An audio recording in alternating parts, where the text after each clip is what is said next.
What's going on, everybody? Welcome to the channel. We're going to be talking about the 2005 Fantastic Four film directed by Tim Story.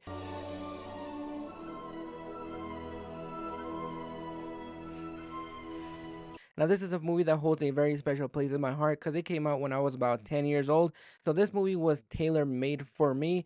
Plus, this was a period in my life when I was starting to get obsessed with movies, trying to see as many as I possibly could, and just wanting to be in the cinemas every single weekend. For that reason, it holds a very special place in my heart. But even I can admit that watching this movie almost 20 years later, it's not the best comic book movie of all time, and it most definitely isn't the best movie of all time, but it still has its moments of fun. You have like the early 2000s just sprinkled all over this film, from the cast, the visual effects, to even the soundtrack, which I do miss whenever movies had soundtracks. That's something that I kind of wish we brought back a little bit more. But even with all that sprinkled all over the place, really the best thing about this movie, and probably the thing that saves this movie from almost being a dumpster fire, is Michael Chiklis' Ben Grimm and Chris Evans' Johnny Storm. While a lot of kids nowadays will forever remember Chris Evans as Captain America, and rightfully so because that was a transformative role for Chris Evans, for me, I will always remember him as Johnny Storm. And you also have another camp that will always remember him from Not Another Teen Movie. But with that said, those two really save this movie from being a dumpster fire. They just take this material and just have fun with it. They know exactly what kind of movie they're in. It doesn't take itself too seriously. It has a lot of fun aspects to the movies. And while I think those two are the best parts about this movie, I think the entire cast, from Iowan Gruffin and Jessica Alba to Michael Chiklis and Chris Evans, I do buy their relationship together. You buy their relationships as friends, and you do feel like they've been longtime friends. Also, even though this movie was made back in the early 2000s, a lot of the visual effects for this movie surprisingly still hold up. I love whenever Johnny Storm's flames on and you just see him engulfed in flames, and how Jessica Alba's Sue Storms, her force field, her powers, the way that she goes invincible. Sometimes the CGI still isn't the best when Reed stretches, especially in the first part of the movie when they're barely getting their powers, but easily some of the best effects. I'm not sure if it was a mix of practical and CGI, but just the way that Ben looks in this movie, it still looks realistic, and I'm pretty sure it's a mixture of both CGI and practical effects that still make it hold up. I will say a lot of the visuals and CGI still hold up pretty well 20 years later. Julian McMahon, I do apologize if I butchered the name.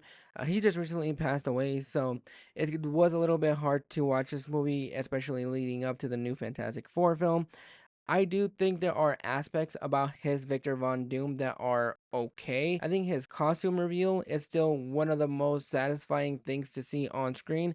It just has a little bit more of that darker tone, and just the way how there's a lot of darkness around him. I do think his costume still looks good 20 years later. I might be in the minority, I'm not sure about that. But I think there are aspects about his Victor Von Doom that I liked.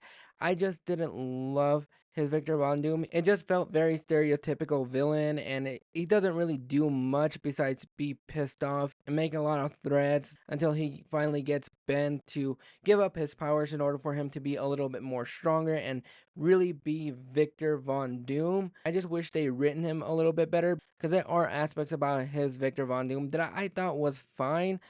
It just didn't come together as much as I would have wanted to. Overall, even though I do have my nostalgic goggles on, I do appreciate this movie for what it is. It doesn't take itself too seriously. It knows exactly what it is. It has fun with it, and that I know that's what makes a lot of fans of the comic books really mad, is the fact that it's not the best, but it's still really enjoyable, especially for the time that it came out. Michael Chiklis and Chris Evans saved this movie from being a complete total dumpster fire, but the chemistry between the entire group is what also saves this movie from being a complete dumpster fire.